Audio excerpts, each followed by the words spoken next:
I never thought that something as simple as a broken faucet could turn my life around 180 degrees. It was one of those afternoons when everything felt heavier than usual, not in the dramatic sense, but in that quiet, settled way that creeps in after years of the same routines. I'd lived in the same house for over a decade. 56 years old, retired early from my admin job, and lately, my days blurred together with grocery runs, puzzles, and the occasional glass of red wine at dusk. I wasn't unhappy exactly, just muted. The kitchen faucet had been dripping for weeks. It started slow, just a soft tick every couple of minutes. But then it turned into a steady tap, tap, tap, echoing through my otherwise quiet house. I tried to fix it myself with a wrench and some YouTube determination. But all I managed was to soak the floor and frustrate myself. That's when I saw him across the yard, my neighbor. He'd moved in about a year ago, 2 houses down. We'd exchanged polite nods, a few words about trash collection and the weather, but nothing beyond that. He had that quiet, capable energy, always outside repairing something, hands always moving, eyes that didn't miss much but never lingered too long. That day he was trimming hedges. I don't know what made me do it, but I stepped outside and called over to him. My voice louder than I expected. "Hey, do you know anything about plumbing?" He looked up slowly, squinting against the sun, and gave me a small smile. "A little," he said. "What's the trouble?" I don't know why, but I felt a bit silly describing it, like I should have been able to handle it myself. But I told him about the faucet, the noise, the mess I'd made trying to fix it. He listened, really listened, then nodded once and said he'd come by in a bit to take a look. Back inside, I fussed with the cushions on the sofa and wiped the counters, even though they were already clean. Something about having someone in my space again, even for a faucet, made me feel like I needed to prepare, like I was hosting something more meaningful than a plumbing repair. When he knocked, it was 3 gentle taps. I opened the door, and he stood there in a faded gray t-shirt, holding a small toolbox. His presence filled the doorway in a calm, unassuming way. No big entrance, no forced smile, just steady eyes and a quiet readiness to help. He didn't say much as he walked into the kitchen and crouched by the sink. I stood awkwardly nearby, arms crossed, feeling both grateful and a little exposed. I couldn't remember the last time someone had been in my kitchen, other than the handyman who installed my dishwasher 3 years ago. As he worked, I watched the way his hands moved, not rushed, not showy, just focused. He didn't grunt or sigh or make a big deal of it. He just fixed things. And as odd as it sounds, something about that was deeply comforting. When he finally stood up, wiping his hands on a small towel, he said, "You had a loose valve and some buildup in the aerator. Nothing serious." I smiled, maybe too quickly.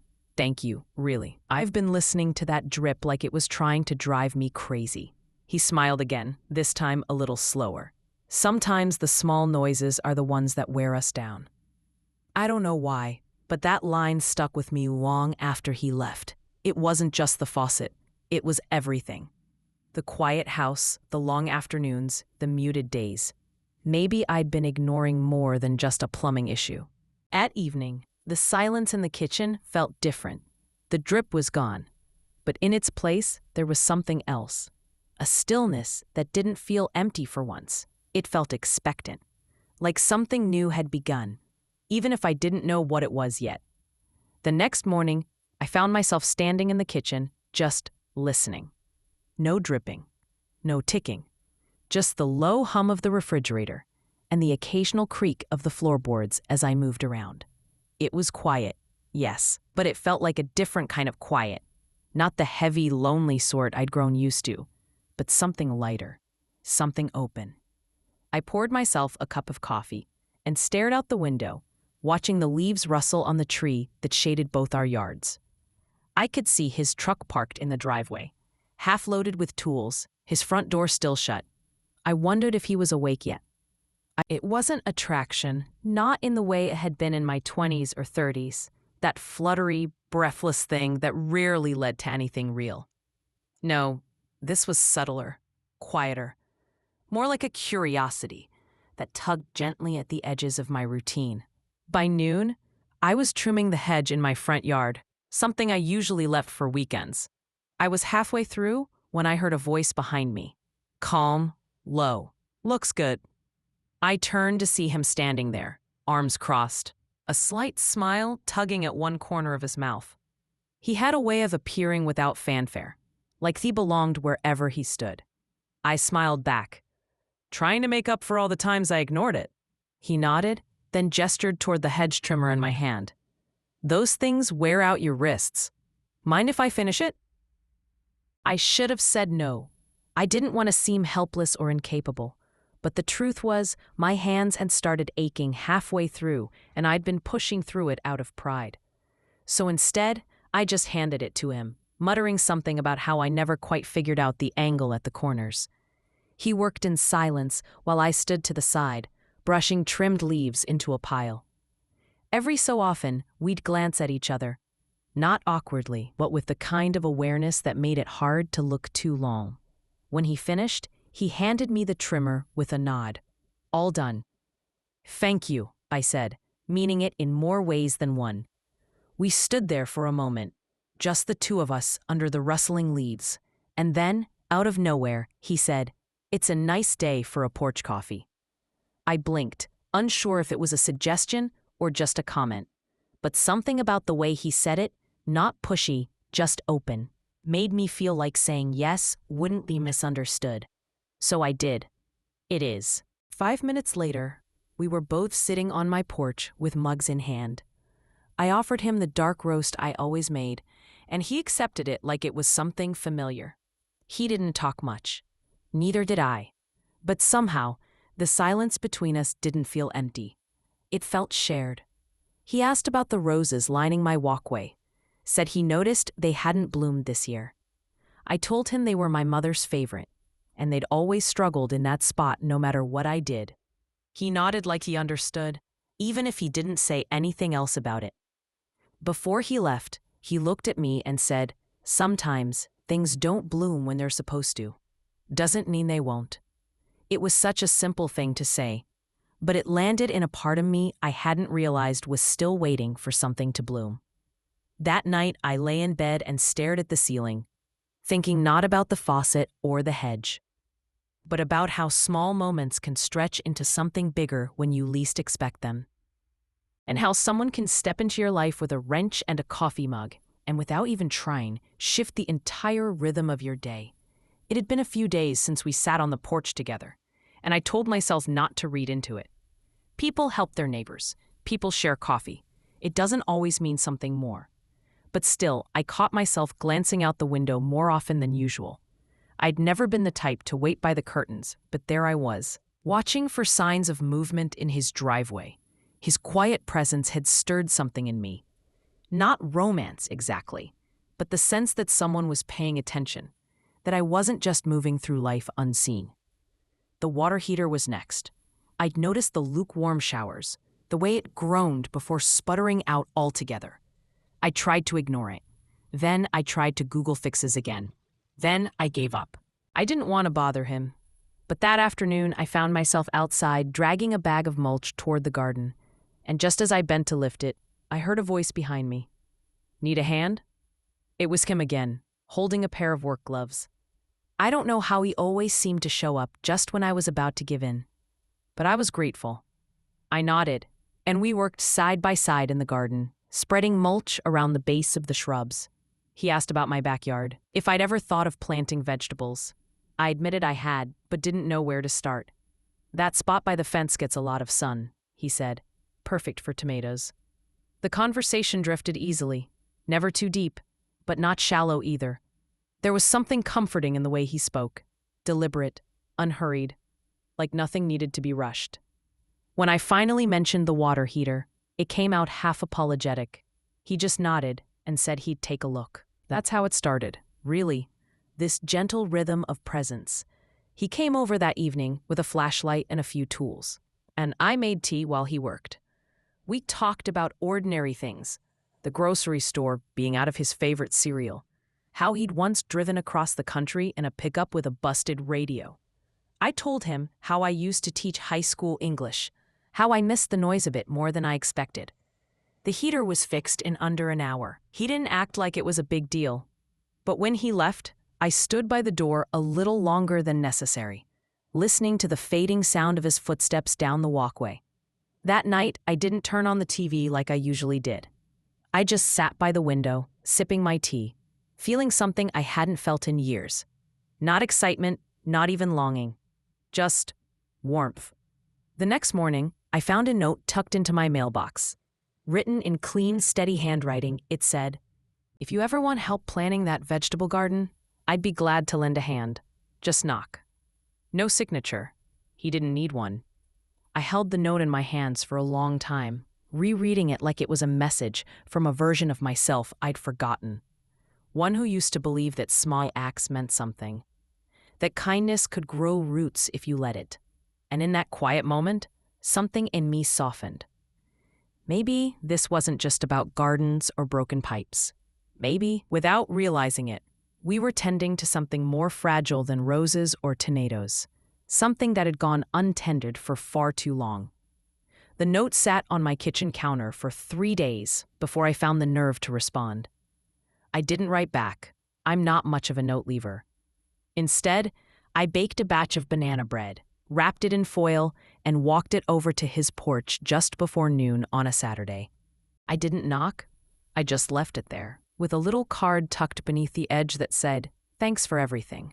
Let me know when the tomatoes go in." It felt safer that way. Not too forward. Just enough to keep the door open, without stepping too far through it. I didn't expect a reply, and honestly, I wasn't sure I wanted one. But 2 days later, there was a knock at my door. 3 quiet raps, just like the first time.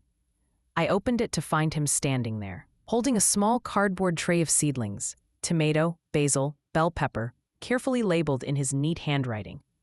"I figured we might as well get started," he said, voice low, eyes steady, "before the spring sun gets too strong." And just like that, it began. We spent the next few weekends digging, planting, measuring, spacing. He brought over tools I didn't even know existed. I brought iced tea and old stories from my teaching days. It was easy, not in a lazy way, but in the way that made time feel slower, richer. Somewhere between mixing compost and debating trellis options, I noticed things. How he always brought an extra pair of gloves for me, even though I had my own. How he wiped his boots at the door without me asking.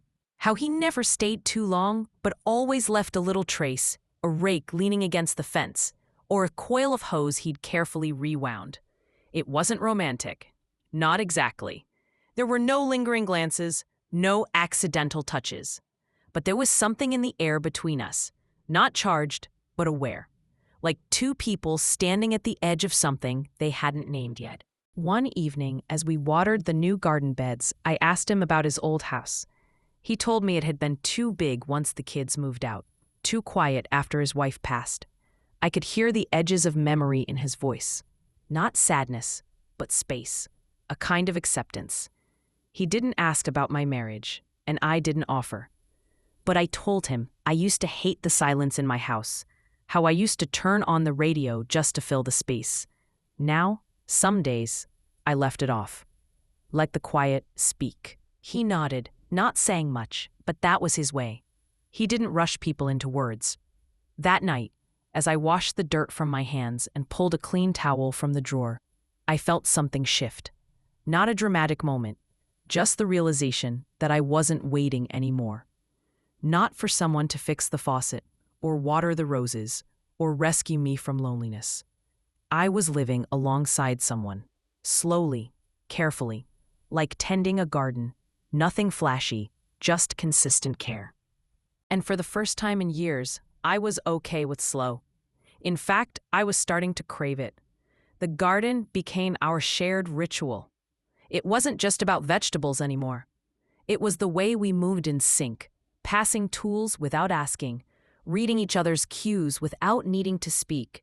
There was a rhythm to it, a quiet intimacy that crept in through the soil and settled somewhere deeper. One afternoon, after a light rain, I stepped outside barefoot, drawn by the smell of wet earth, The sun had broken through the clouds, turning the water droplets on the leaves into tiny prisms. He was already there, crouched beside the tomato vines, gently adjusting one of the stakes. He looked up and smiled. "Didn't think he'd be out in this." "I like the quiet after the rain," I said. "Everything feels softer." He nodded, wiping his hands on his jeans. "Best time to check the soil. You can tell what's really taken root." That stayed with me, not just in the gardening sense, but in a way that made me think about what had started to grow between us. He didn't overstay that day. He never did. But just before he left, he handed me a small, square packet. "Try planting these along the back fence," he said. "Morning glories. My wife used to say they were stubborn little things, but beautiful when they bloomed." I turned the packet over in my hands long after he left. It felt like more than seeds. It felt like a memory, gently handed over. That night, I couldn't sleep. Not because I was restless, but because I was full. Not of worry or loneliness, but of something I hadn't felt in years. Anticipation. The next morning, I found a folded piece of paper slipped under my welcome mat. It wasn't a note this time, but a sketch.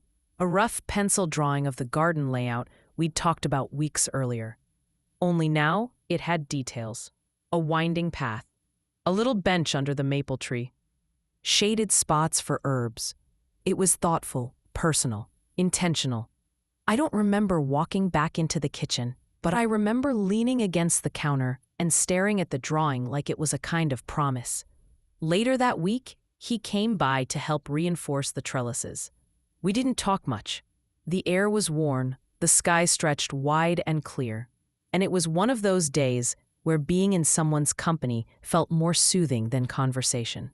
At one point, I stood up too fast and lost my balance slightly. His hand caught my arm, firm, steady. Just for a second, but in that second, something passed between us. Not tension, not hesitation, just a pause, a shared awareness. I looked at him. He didn't let go immediately, and in that quiet moment, his thumb brushed gently across my sleeve before he stepped back. "You okay?" he asked. "Yeah," I said, "just stood too fast." But we both knew that wasn't the only thing that had shifted. That evening, while watering the morning glories we had planted together, I caught myself humming. A silly tune, something from years ago, but it rose from me without effort. My hands were dirty, my hair pulled back, my knees sore, and yet I felt radiant. It wasn't about falling in love, not yet. It was about being seen, about being known in the little ways. A passing glance, a steady hand, a packet of seeds. And somewhere between the quiet silences and gentle gestures, I realized I didn't miss the noise of my old life. I didn't miss the dinners or the conversations I used to chase. I liked this. I liked him. And I was beginning to think maybe, just maybe, he liked me too. It was a Sunday like any other, the kind that used to slip by without leaving a trace. I had planned to spend the afternoon reading, maybe dust the hallway shelves I kept ignoring. But when I opened the curtains that morning, something caught my eye. There, at the edge of the fence that bordered our yards, stood a bench. Wooden, handmade, sanded smooth and finished in a soft honey stain. It hadn't been there the day before. I stepped out, heart already pounding in that quiet, cautious way I was learning to listen to. He was kneeling next to it, tightening a bolt. He looked up as I approached, calm as ever. "I thought this might be a good spot," he said. "Afternoon shade, close to the garden." I stood there for a moment, not trusting my voice. It wasn't just the bench.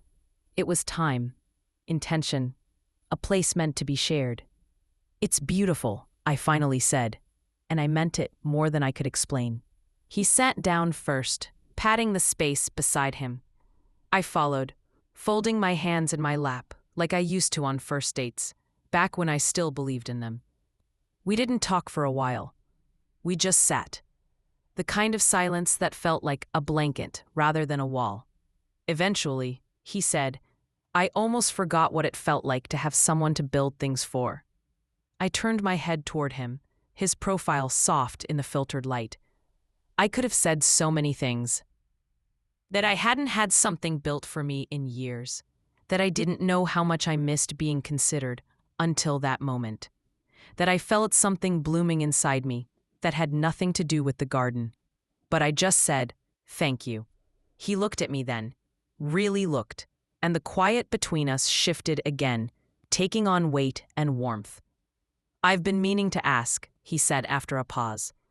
"Would you like to come over for dinner sometime?" Not a big production, not a date exactly. Just two people who had been sharing small pieces of their lives, finally choosing to share a meal. I smiled. I'd like that. His relief was subtle, just the softening of his shoulders, the way his fingers tapped once on the bench, then stilled. Later that week, I walked into his kitchen and was struck by how lived in it felt. Not messy, just real. A pot simmered on the stove and jazz played softly in the background, like it had always been there. He poured us each a glass of wine, and we stood at the counter, talking about everything and nothing. The way rainwater collects at the back of the garden, the strange commercials on late-night television, how basil only thrives if you talk to it. At one point, I laughed so hard I had to set my glass down. He just looked at me, not amused, not confused, but quietly delighted, like watching someone rediscover a part of themselves. After dinner, we moved to his living room, and he handed me a blanket before sitting down beside me. We didn't talk much. We didn't need to. When he walked me back home, it wasn't raining, but the sky had that hushed, expectant stillness of a summer night on the verge of change. He paused at my front steps, hands in his pockets. "This felt good," he said softly. "It did," I replied, equally quiet. And then, without fanfare, without hesitation, he reached out and gently tucked a strand of hair behind my ear. His hand lingered there, just for a second. It wasn't a kiss. It wasn't a declaration, but it was enough. Enough to know that something had shifted again, not just in the space between us, but in the way I carried myself after. Lighter, warmer, open. That night, as I washed my face and turned off the lights, I caught a glimpse of my reflection and didn't immediately look away.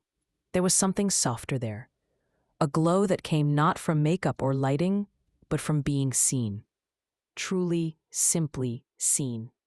And I knew tomorrow I'd plant those morning glories. The morning glories took their time. For a while they were just green tendrils reaching for the trellis, unsure and aimless. I checked them every morning, coffee in hand, whispering small hopes into the silence like they might hear me. And then, one morning, they bloomed. Soft purple petals curled open in the early sun, delicate but certain. I stood there barefoot on the porch step, and for a moment, I just let the sight wash over me. It wasn't just a flower. It was something I hadn't known I was waiting for. Proof that even late bloomers find their season. That same morning, he showed up with a bag of bagels and 2 coffees. No ceremony, no knock, just stepped onto my porch like it was already half his. "You see them?" he asked, nodding toward the fence. I smiled, still staring at the blooms. They took their time. He handed me my coffee and sat beside me on the step. So did we. We ate quietly, the way people do when they're comfortable with pauses. The kind of comfort that doesn't need filling. At one point, I rested my head against his shoulder without thinking. He didn't move, just let it happen, like it was the most natural thing in the world. There were no questions. No what are we or where is this going. We were past that. At our age, you don't chase labels. You recognize presence. You value consistency. You choose each other slowly, deliberately, like tending a garden one small patch at a time. Later that day, we planted thyme and rosemary beneath the kitchen window. He told me his grandmother used to say herbs were like good relationships, steady, fragrant, and always better with time. When we finished, we stood side by side, dirt on our hands, sunlight warming our backs. He looked over at me, eyes crinkling the way they always did when he smiled. "You've changed," he said gently. I turned to him. "How so?" "You laugh more now. You hum when you water the plants. You look like you're here, not just going through the motions." I didn't know what to say, so I just reached out and touched his wrist. I think I was waiting for something to remind me what it feels like to be alive. We sat on the bench as the sky shifted to dusk, and I thought about all the small things that led us here. A leaky faucet, a note in the mailbox, shared coffee on a porch, quiet afternoons in the garden. None of it was dramatic. None of it would make a movie script. But it was real. And more than that, it was ours. That night, I invited him to stay. Not because I was lonely, not because I needed fixing, but because I finally felt whole enough to share my space, my quiet, my days, the kind of choice that comes not from desperation, but from peace. We didn't speak much before bed, just changed into soft clothes and moved around each other like we'd done it 100 times. He brushed his teeth in the hallway mirror. I folded the quilt back just enough for two. When the lights went out, his hand found mine under the blanket. No words, no pressure, just warmth. And in that stillness, I realized something simple and steady. Love doesn't always come crashing in. Sometimes it grows slowly, quietly, like vines on a fence or trust between neighbors. It needs tending, patience, a bit of light, and when it blooms, it doesn't shout. It just feels like home. If you enjoyed this story, please like this video, subscribe to the channel, and write to the bell, and share your impressions of listening to this story in the comments. Thank you for watching.